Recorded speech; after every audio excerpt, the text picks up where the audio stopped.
Okay, so good morning, everyone, and welcome to the second digital drop-in of this week. Today's session is going to be focused around 10 marketing essentials that every business should be focusing on, should be thinking about, and certainly considering as we kind of come out of this initial quarter of COVID madness. I think, us certainly, we feel like a lot of our clients and a lot of the kind of advice and people's situation has been very much sort of marketing in a crisis, and we've been in kind of crisis mode for this last kind of 8 to 12 weeks. I think what we're seeing now is people are adapting to that. We're overcoming the challenges. And, hopefully as of next Monday, a lot of the world kind of reopens for a bit of business and the economy starts moving. And I think what we need to be looking at now is starting to shift our focus from operating in a crisis and being in firefight mode to start shifting our focus towards, okay, how do we start planning for this? And how do we start looking forwards, thinking about, key actions that we all need to be putting in place to prepare ourselves, our employees, our customers for kind of coming back to do business internally, externally, and just some of the basics that I think we're definitely recommending all of our clients to look for and look at, but we feel you should as well. I think the panel today, there's just myself, Brett Jacobson, founder and CEO of Mediaworks, and we've got Daniel Hoggan, who's CTO of Mediaworks. Hi, everyone. Cool. So, Chris, I think if you want to kick us on to the first point, we'll get going. And yeah, like Chris mentioned, if anybody wants to put any questions in the Q&A panel, again, feel free to just pop those in at the bottom, and then we'll jump to those at the end. And whether that's a question about anything we're covering or anything else you've got, me and Dan will do our best. There's only the two of us today, but we'll do our best to answer everything we can. So yeah, I think first point is a really easy one. It's a free one. It doesn't take any investment other than time, but that's basically listen to and just reassure your customers.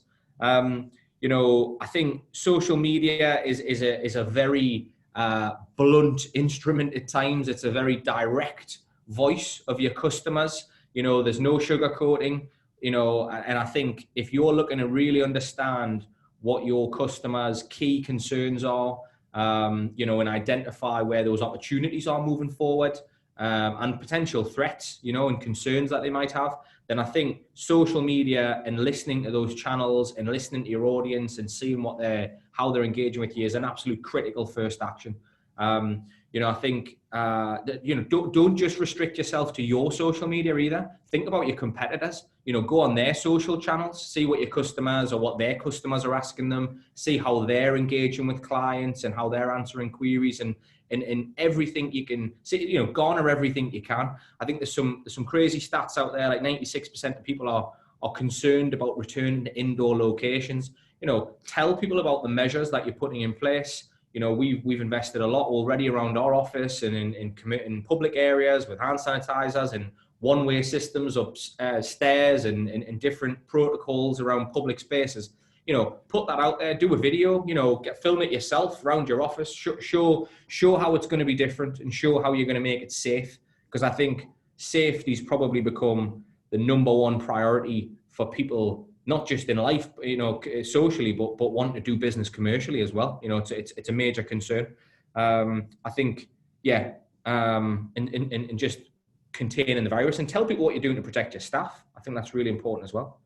Dan, anything you want to add to that? Yeah, well, I think you kind of mentioned use social. I think social is a great channel, but as you say, look at it from your social, look at competitors, look at peers, but also don't necessarily think of social as a one-to-one channel. Traditionally everyone thinks about someone's engaged with us, we need to respond to this person, but how do you aggregate that data together and actually look for trends and patterns, what people are talking about in social?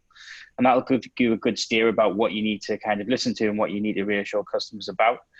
And I think from that, you can then look at, okay, well, what do we do, as you say, from an advice point of view, and how do we make sure we kind of do stuff to align their kind of concerns?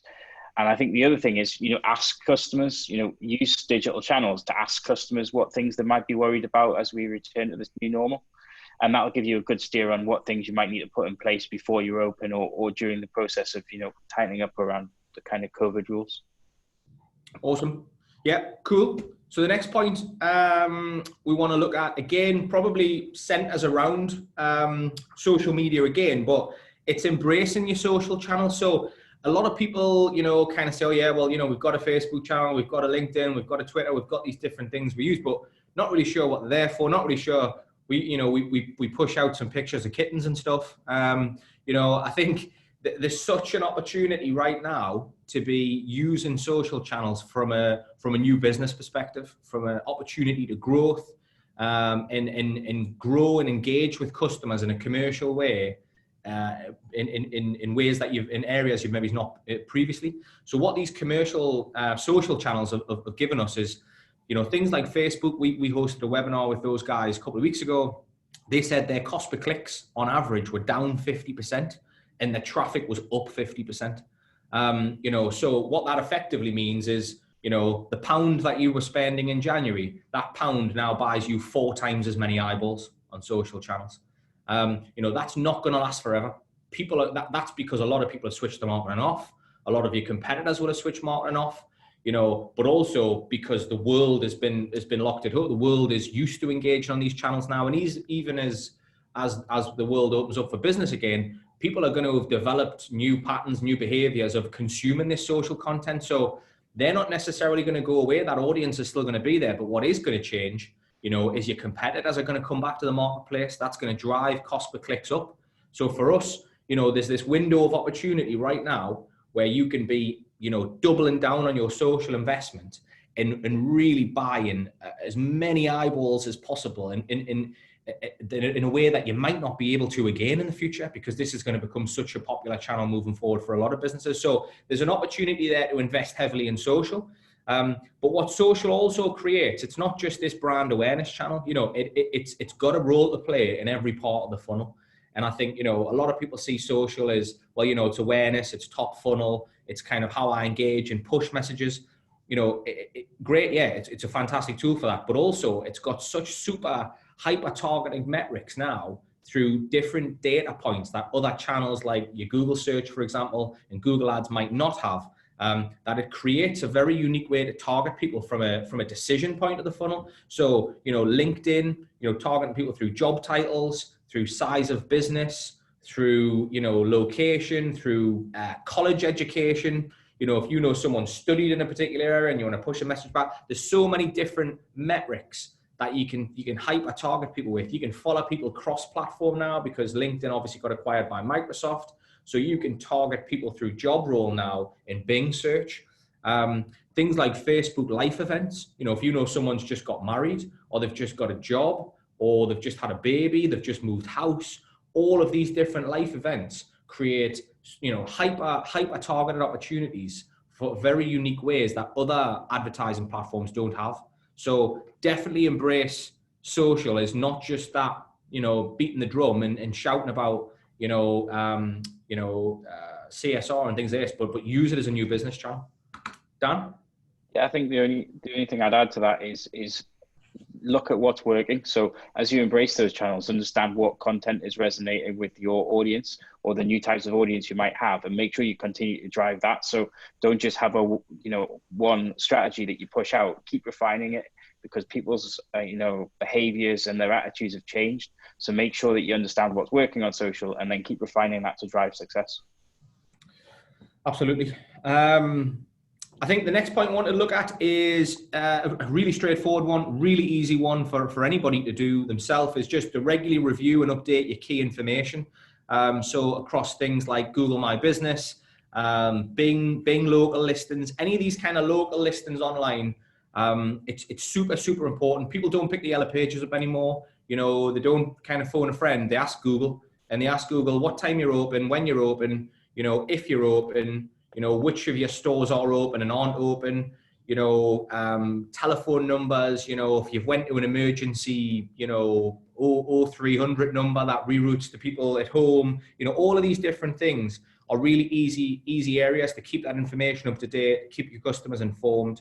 I think it's, you know, flexible working hours, if you've extended those or you've shortened those, all of these things you just need to make sure are there are kind of in lights for your audience, because people's physical time and those physical journeys are such a valuable, a valuable commodity to people, that physical time. If you do say you're open and you don't have this information up to date, and you're not open, and someone does make that physical journey to a store, you're going to create a really bad experience for your customers.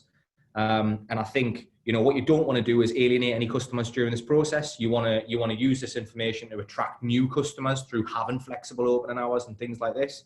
I think, the stat there, 46% of all searches on Google are local or regionally based. So people use Google as a way to find regional, local assets. So, the key area of information for that is these local listings. So this is something you can do yourself in Google My Business or Google Search Console, Dan. Google My Business. Google My Business. You guys will have a login, go in there, keep it updated, and as things evolve over time, over the next 12 weeks, keep updating that. Make sure it's up to date. It's a really quick way. And I think the other thing to say on Google My Business is they brought a lot of functionality in that's very COVID specific. So, you can temporarily close your business location so that people know it's temporarily closed, it's not permanently closed, and have the ability to put COVID specific updates out. So, of that 46% of searches that are local or regionally based, a lot of those aren't going to click on your website. They're going to look at Google My Business as their sole focus for the information that they want around things like opening times. So you need to make sure you're using it, and you can put out things like your COVID policy. If you are open for specific hours and you've got a specific, set of policies for how people can buy from you, or how they, need to get into the store and that kind of stuff, you use that to your advantage, because it gets a lot of visibility in terms of the search results. Yeah, I think, great, absolutely. So the next point is again, something you can all do. It's free, and you'll already have this data to access, is basically review your analytics to inform your marketing planning. But as I mentioned, probably 3 months ago, when we ran the first set of advice around the crisis, is absolutely keep that window of review, and that window of data that you're reviewing as short as possible. The world, we're all used to reviewing month on month, quarter on quarter, year on year data. That's kind of all gone out the window, because the world changed 12 weeks ago, and it changed in a way none of us could have predicted. And that quarter on quarter data doesn't have as much value, even almost, month on month.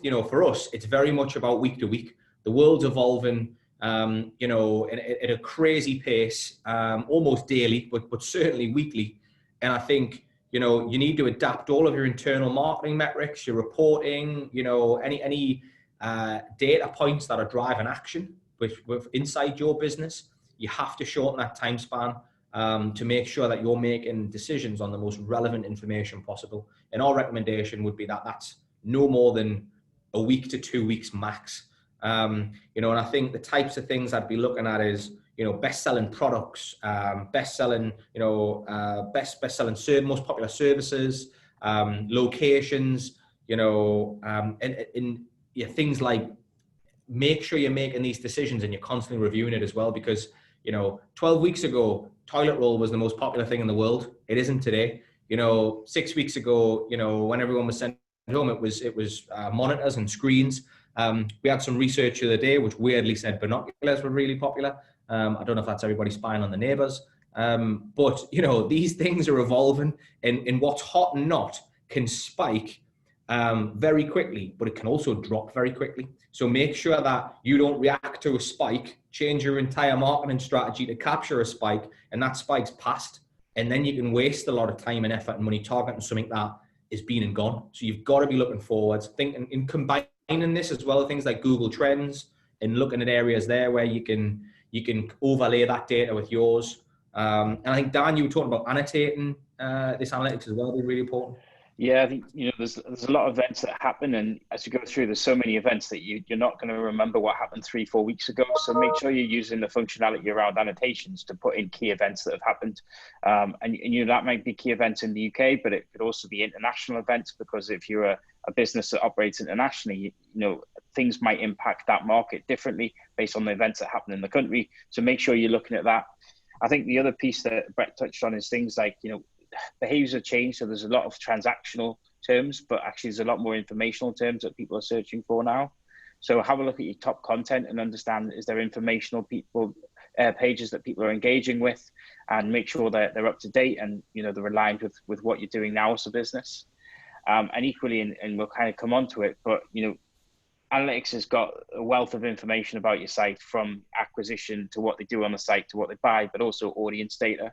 So make sure you're using that data as best you can to understand who's engaging with you. Yeah, the next point that we're going to look at, again, might seem an obvious one, but digitize your core products and services. So we all probably saw when Primark had to effectively close its entire business because it hadn't previously invested in e-commerce, which just sounds crazy for a retailer and a business of their size. You know, there'll be a lot of people on today, and a lot of who are listening today who've had to close physical locations, who've had to adapt, who've had to, you know, we've got clients who've had to go to, you know, restaurants, leisure clients who've moved to takeaway. We've got clients who used to print business cards who are now printing PPE and face masks, you know, and it's been fantastic to see that. But I think, you know, digital transformation, digital e-commerce, it's always been on, no doubt, everybody's agenda here, but it's maybe risen and fallen in those key priorities over the last however many years, months. It's absolutely top of that priority now. You know, digitizing your business, ensuring that people can consume them digitally and buy them and engage with you is got to be the number one priority for every business, regardless of what you do. I think, you know, time and purchases online have increased considerably. You know, the audience hasn't gone away. We've got clients who are having record year-on-year results, you know, in areas like luxury shoe retailing, you know, skip hire, you know, B2B and B2C, because they've embraced it and they're hoovering up a larger part of that marketplace that the competitors haven't been able to embrace as quickly and get at because they haven't made these digital investments. So I think, yeah, we'll get, I mean, there's bigger offerings in there as well around international growth opportunities for everybody, which we'll get onto later. But yeah, digitizing those core products and offerings is got to be critical for everyone. Dan? Yep, and I think the only other thing that, you know, I often talk about with clients is, you know, don't forget internal as well. You know, digital is great for selling products and driving revenue, but also it can be really useful, especially in today's world, around things like health and safety. So how do you bring in things like apps that allow people to know what they're doing from a socially distance point of view, or processes that might have to change because of the situation we're in. So again, I would just say, you know, there's loads of focus on it from an external and consumer point of view, but think about how it could also help the business and keep employees safe.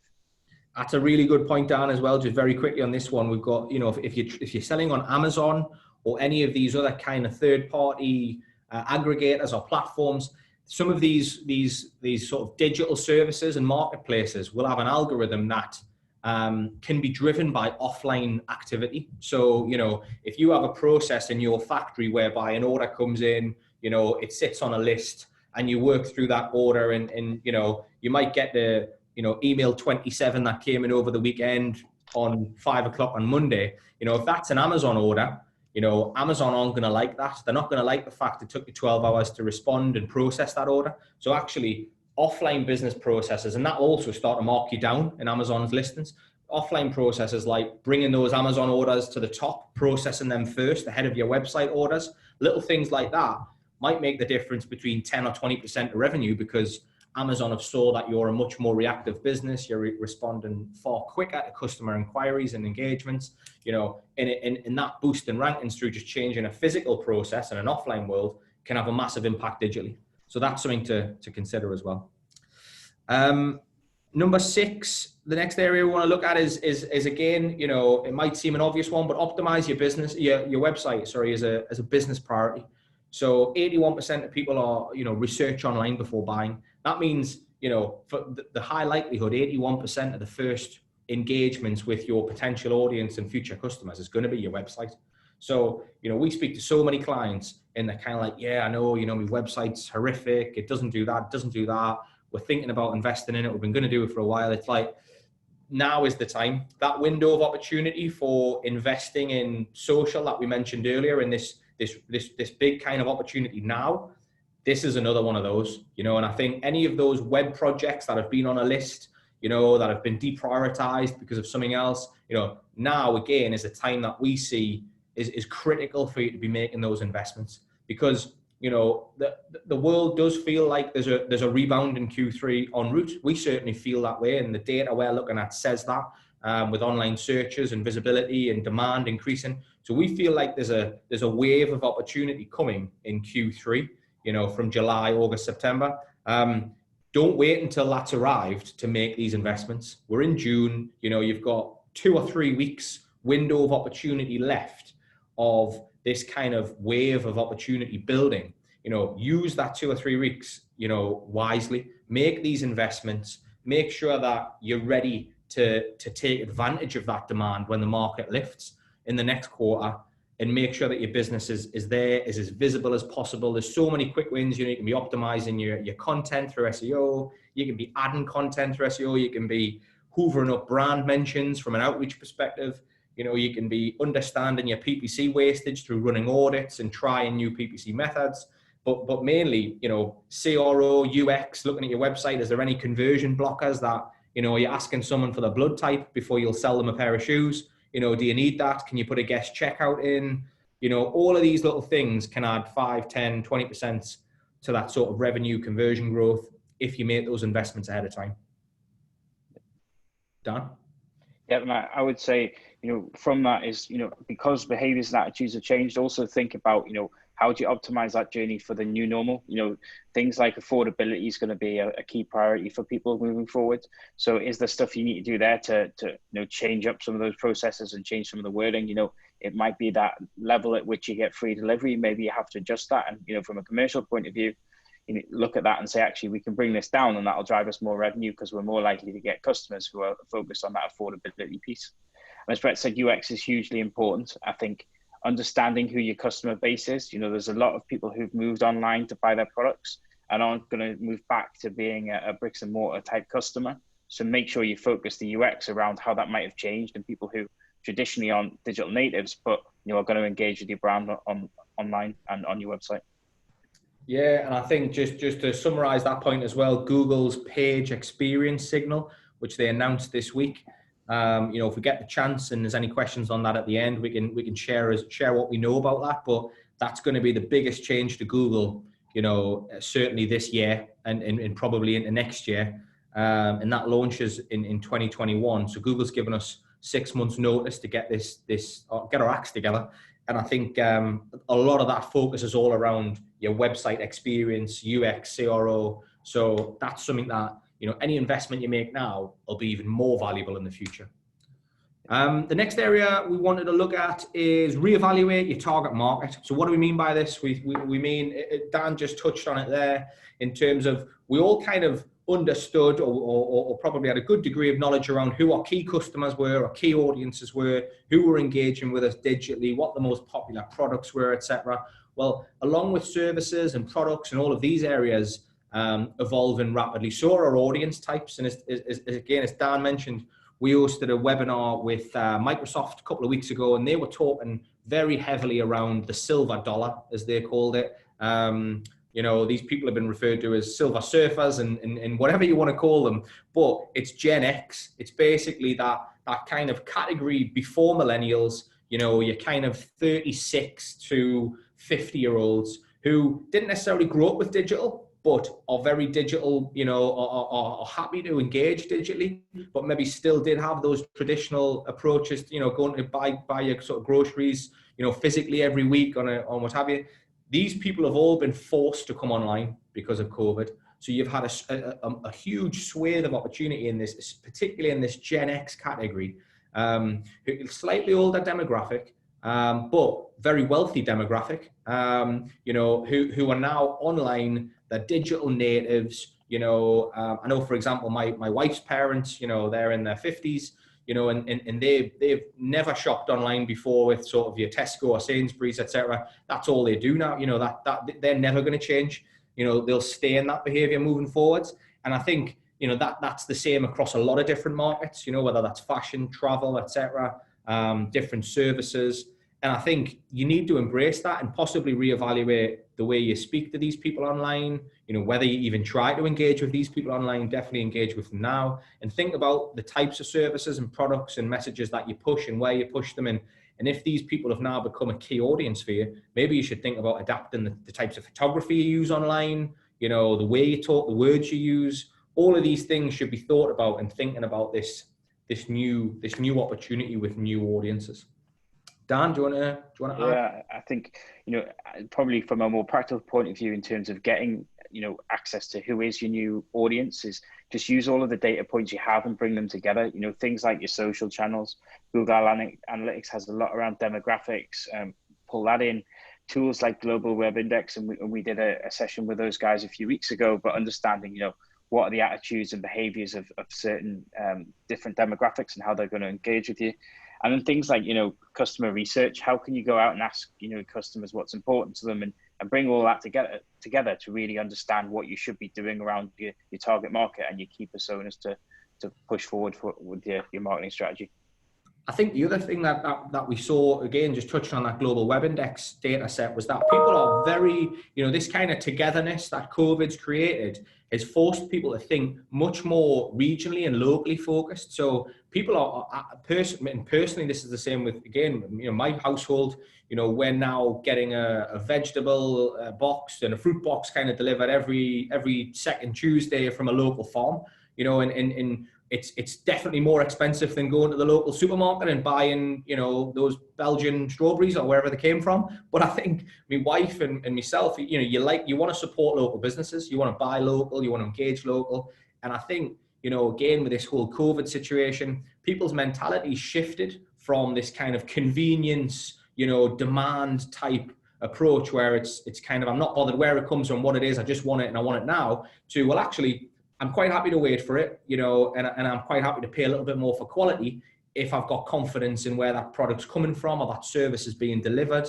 So I think for me, that would be play on that quality message, play on that local message, and also maybe invest a little bit harder in targeting a regional market, because as opposed to a national market, if your service and goods support that, because there might be a high conversion rate from them, and it might prove that that's a lot better than what it has been in the past. So the next point we want to look at, point 8, is around expanding your reach into international markets. So I mentioned this earlier. Mediaworks have been selected as one of only 5 agencies in the UK to be part of a Google beta trial on a new international growth team that Google have launched off the back of this COVID crisis. So I think now more than ever, this kind of borderless economy of international trade and international e-commerce in specific is booming. There was a stat Google gave us on that webinar we hosted of £5 billion at any one moment in time is in the back of delivery trucks moving around the world on cross-border transactions. I think 23% of e-commerce in Europe last year was cross-border transactions, international purchases. And for us, we've been talking to our clients about this, for a long time. I think there's an opportunity for everybody here. I think with the improved logistics and cost-effective logistics for different types of products and services, our Google rep we work with, his parents run an off license in Dublin. And 12 weeks ago, that was an off license on the end of a street. COVID hit, they launched a Facebook page. They started doing home deliveries, click and collect. They now have an e-commerce website. And actually, they're now trying to source fine wines and fine whiskies, to ship all over the world on an e-commerce basis. And 12 weeks ago, these people were an off license at the end of a road in Dublin. So, to say, nobody's too small to embrace international opportunities. And we've got access to a lot of different tools through Google's market finders, different insight that they're garnering to show us which countries are the most effective ones for your product and service specifically to engage in. Cost per clicks, building a business case to say you can go and engage in Germany and put a 3-month proof of concept in for X, Y, or Z and look at it, and undoubtedly digital markets online in the UK are going to become more saturated. They're going to become more competitive because these businesses who haven't embraced digital, should they survive the next 6, 9, 12 months, they're going to be making a big digital play. And it might be that if you have been one of those businesses to engage digitally early, you know, great, you're taking advantage of that now, but your whole market's just about to come online and they're about to realize how important digital is. So, you know, you might have to now start thinking about the next territory that you want to engage in. And for us, you know, that international opportunities like that are so effective and can be accessed through a very straightforward, like I say, proof of concept. We can give you all the data you need. Reach out to us, speak to us. Doesn't have to just be clients. Anyone, you know, prospects want to do that, we're more than happy to help you and give you any information we can to steer that decision making and create a business case internally. But I think not just the data and cost per clicks and transacting, but one of the big risks and threats you need to be aware of is, and it's something the Google guys and ourselves can help with, is going into a market and not appreciating the cultural nuances of that market. Again, there was a big story about, Pampers or Huggies, one of the big, brands, when it tried to go into the Asian market, and they kind of spent millions and millions of dollars on this huge launch, and it was kind of the stork coming across with a baby and stuff. And basically, none of the Asian, population just got it. In sort of China and Japan, I think, and Korea, they just didn't get it. They were like, what the hell's the stork doing here? Because actually the story in Asia is about a giant peach. And how a giant peach delivers a baby, I'm not sure. But I have been told on good authority it is a giant peach. And that is the story as it goes across sort of Japan, China, Korea. And so the Huggies, Pampers spent millions of dollars on this stork marketing campaign and just totally tanked because they hadn't spent the time to understand the marketplace. So, things like color, the color orange is great in the Netherlands. It's, again, not very good in Asia. It's, and so you might have to think about even your brand and how you tailor that. But one thing for sure, international opportunities are huge and you need to be investigating it. Dan? Yeah, and I think the only other thing I'd add to that is, often people, when they're targeting things like paid search, they'll focus on a specific market, so say the UK, but often you'll have expats in various countries that still want to engage with you and you're missing out on that opportunity. So again, it's not just about international markets that are new, it's about people that know your brand, that want to buy your product that you're not currently marketing to because actually you haven't set up your paid campaigns in the right way. So think about these expat communities and think about actually they're probably going to want some of these home comforts that they used to, that maybe they could get when they could travel, but they can't get now. So there's a great opportunity there to also expand into the areas where, actually their first language might be English and you operate in the same way, but you just expand out your paid campaigns so you can have visibility for those guys. Absolutely. And you can find a lot of that information in your analytics when you look at where you've transacted, look at IP locations of visitors. And like Dan says, you can very quickly spot an opportunity to engage in an international market who are maybe already engaging with your business and your brand. You're just not servicing them. Yeah. Great. Okay. So the next one is emphasize value. So, as we know, there's going to be a massive focus on value. 33% of people say that the cheapest price is the biggest influence in purchasing factor. I think that's going to get even bigger. And as people, that we know the world's going to go in potentially, is in a recession. And that's going to get a little bit worse before it gets better for a lot of people, I think, personally and socially. So, I think if you are engaged in certainly B2C, it's critical that you're emphasizing value. And I think people will spend the time, they'll be more considered, certainly in some of their larger purchases, if they're purchasing TVs and sofas and, cars and things like this. Value is going to be an even more important driver than what it always was. But obviously, don't forget those other messages of quality and make sure that you can try and get the best balance of both. Dan? Yeah. And I think from a kind of consumer point of view, I think there's a realization that people are going to be focused on this idea of reasonable quality at reasonable prices.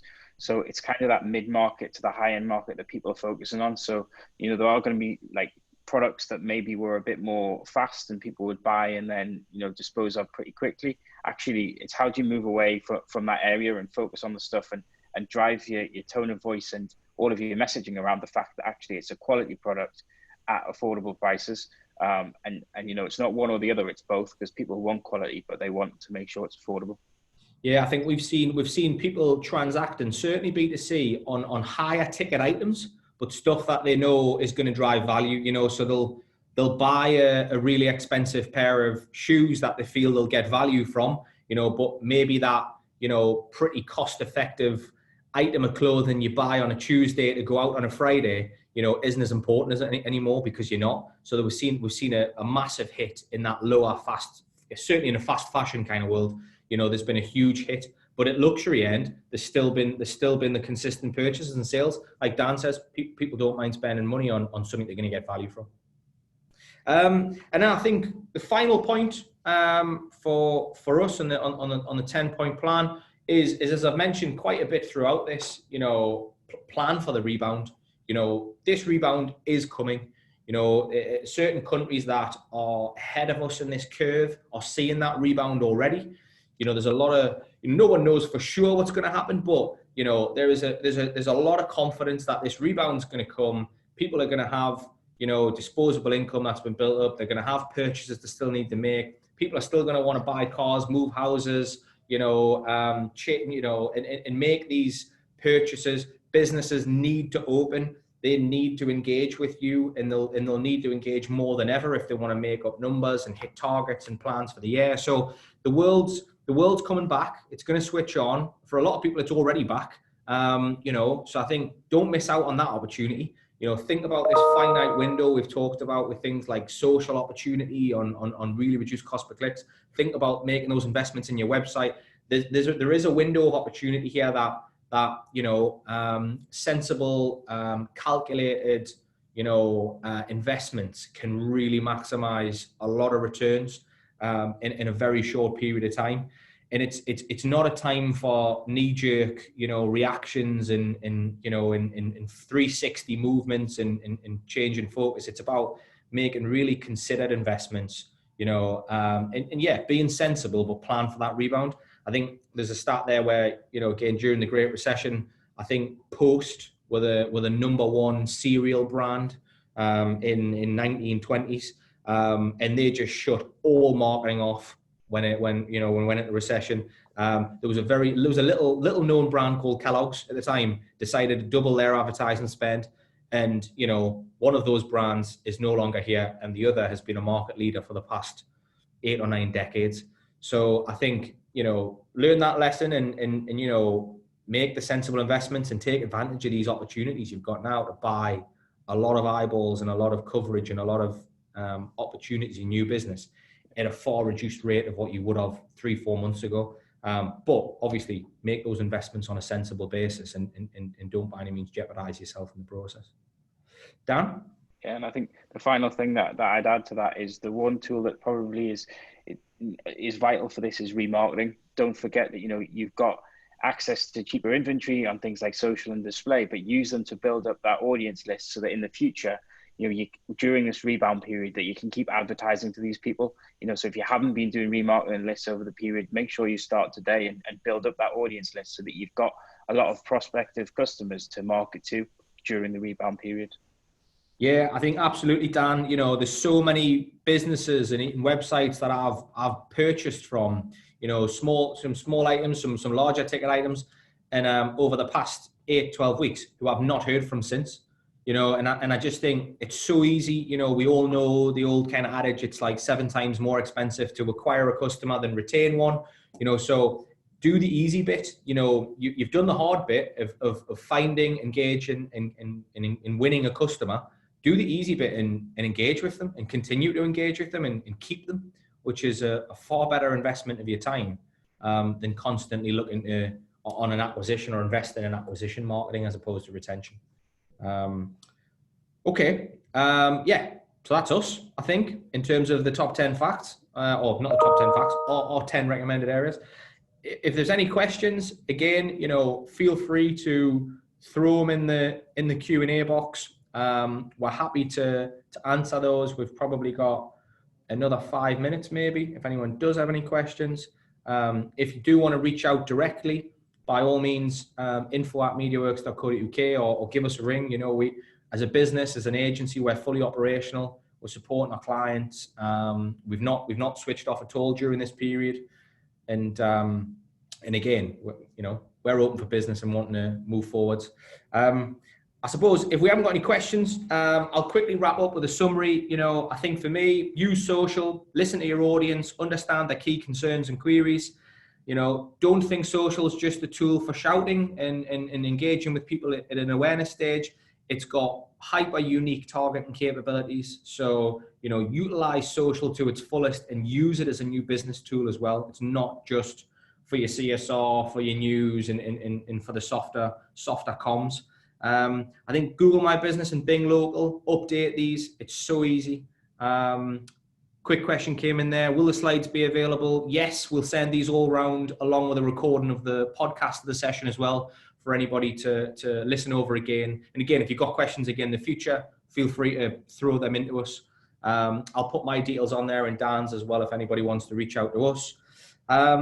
Yeah, so to update your details, I think, you know, shorten that time period that you're reviewing analytics. Make sure you're focusing on week to week and not month, quarter, quarter, because you might not be making your decisions on the best data. I think digitize internally as well as externally. Don't forget, you know, your internal processes with things like Amazon and how you engage and work, you know, and operate are going to have a big impact on your external digital success. So think about that as well.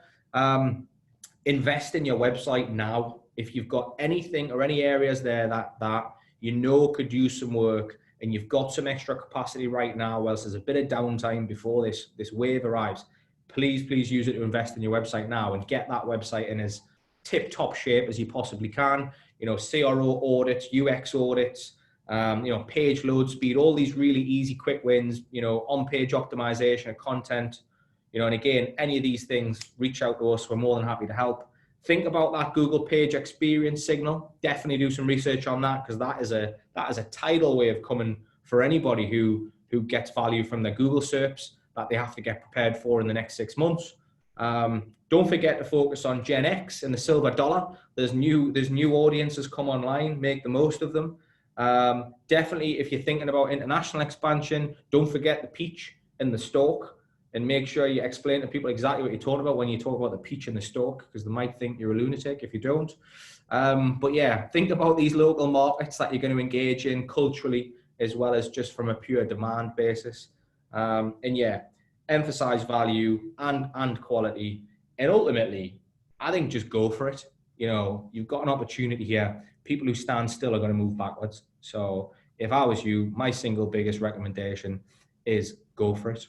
And you know, you have to speculate to accumulate, and there's an opportunity here for everybody to come out of this stronger.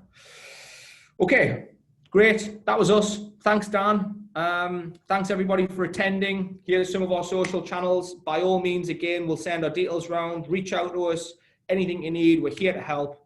And yeah, hope you stay safe. Enjoy the weekend, and we'll be back next Tuesday at 11:30. Cheers, guys. Cheers. All right.